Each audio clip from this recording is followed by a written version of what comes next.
Hello guys, welcome back. Red here, and why I'm going to talk to you about the Shade.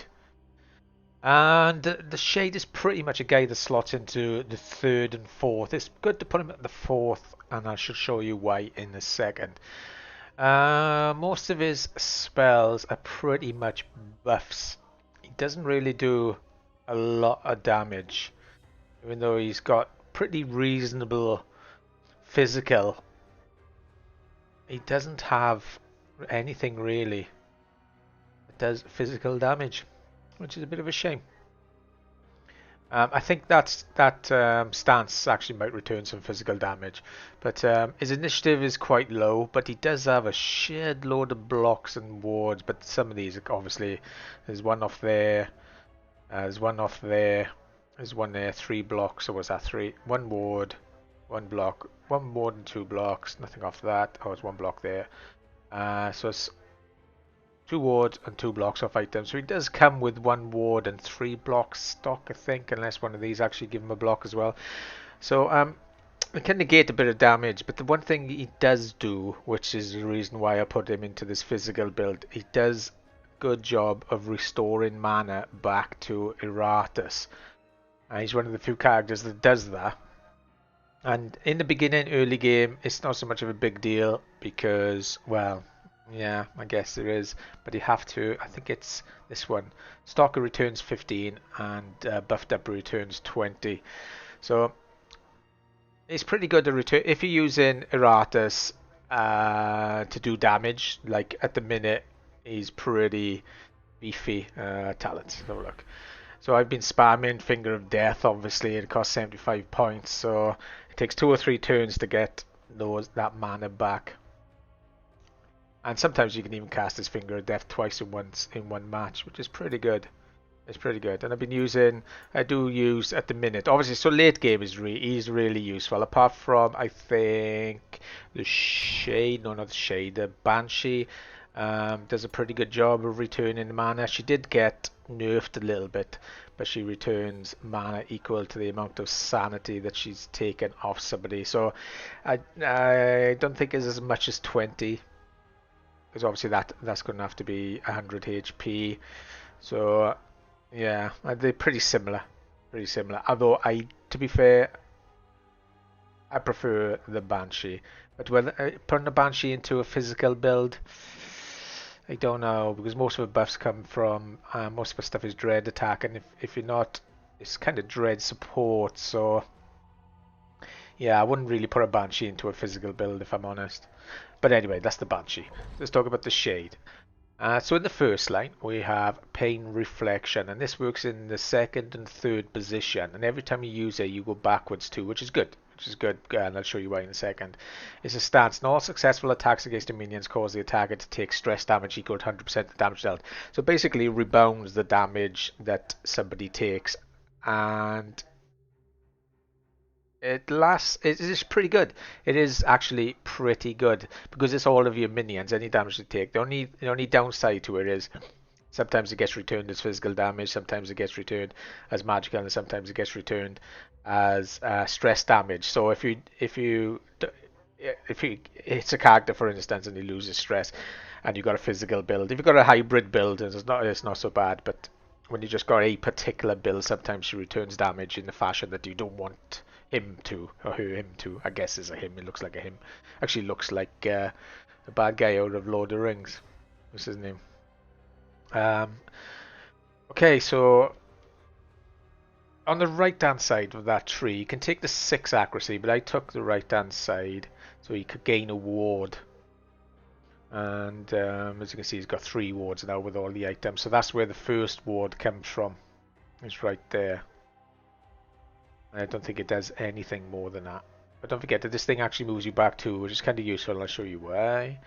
The second one is called Trick of the Eye. You can cast it from any position. It's a buff the shade and the target swap positions and gain 20 vision for 1 action. This ability does not trigger movement based abilities.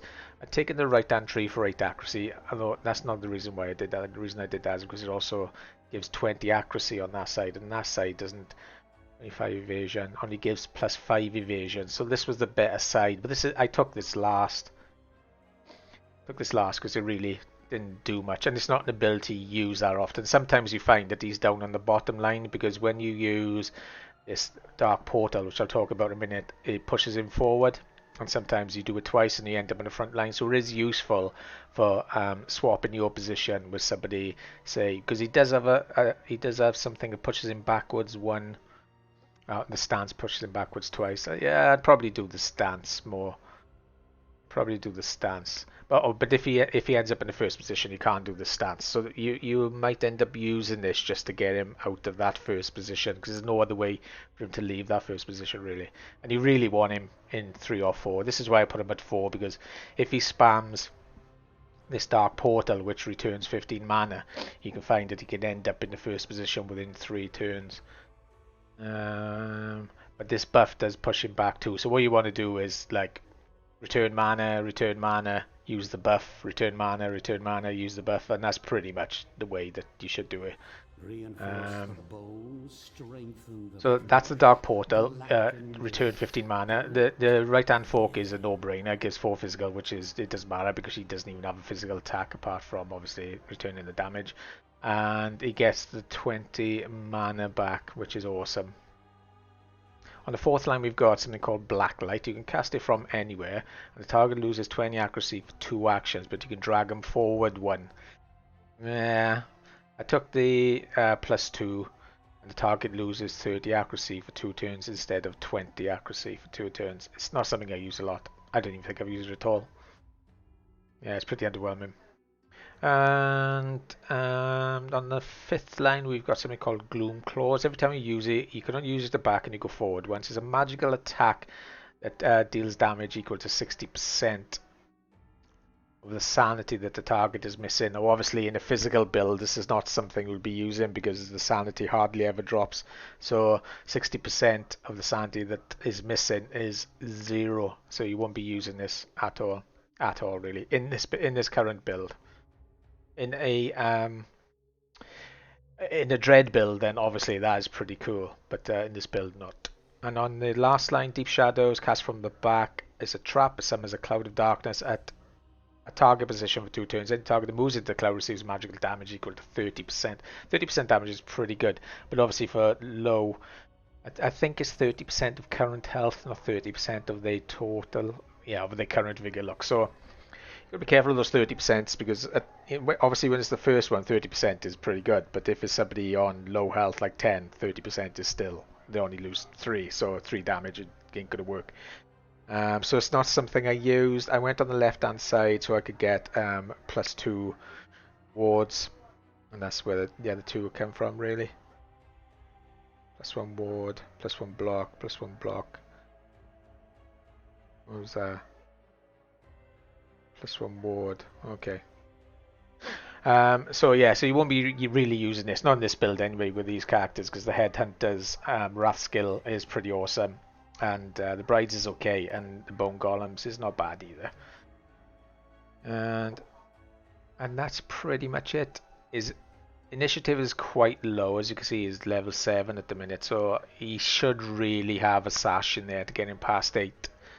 But I just wanted to put a purple one in there because it looks cool. And yeah, and that's pretty much it. That's pretty much it.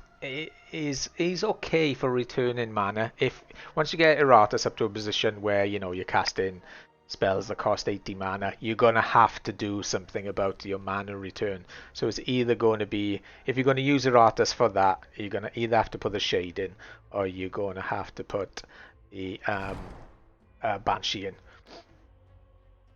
And I prefer, with the physical build, I would say it's gonna have to be the Shade. It's gonna have to be. So the Shade's gonna have to be in a physical build, no matter how much you hate him. Or I don't really like him because he doesn't really do a lot of damage, but his buff is quite cool, and the mana return thing is quite cool. It's just a 2-trick pony really in a physical build.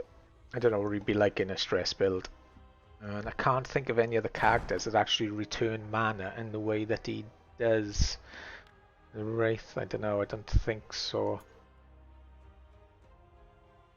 No. This is something new. I know there's a couple of trees, there's a couple of branches you go off some of these trees that actually do return mana. I think the mummy has one. I'm not sure. I'm not sure. I have to go hunting around for it.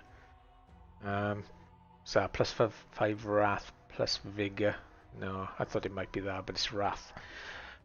Okay, so if I miss something on, if any of you guys know of a better character returns mana than the Shade, I'm all yours because I don't really like the guy that much.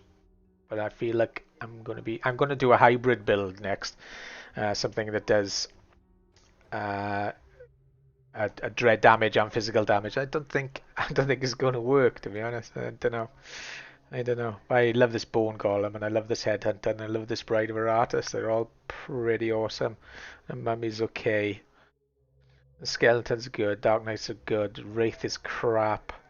Lich is not so good. Shade's okay. Vampire, yeah. Blood Phantasm's okay. I did a video on the Blood Phantasm. I've done a video on most of these guys, mine. So if you're looking for another build to look at, go down to my playlist in the comments section below.